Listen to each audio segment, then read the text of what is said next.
Allahu Akbar, Allahu Akbar. Waktu berputar tanpa menunggu, Ramadan suci segera berlalu. Kebahagiaan sejati tidak datang dari harta atau kedudukan, tapi dari hati yang bersih dan jiwa yang tenang.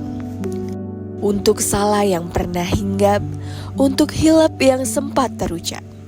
Idul Fitri bukan hanya sekedar hari raya, tetapi juga momentum untuk memperkuat silaturahmi, memperdalam rasa syukur, dan memperbarui komitmen untuk menjadi pribadi yang lebih baik. Mari jabat tangan, satukan hati, simpulkan senyum, pererat silaturahmi, raih kemenangan dengan saling memaafkan, sambut Idul Fitri dengan penuh keberkahan. Pemerintah Kabupaten Ogan Ilir mengucapkan Selamat Hari Raya Idul Fitri 1446 Hijriah.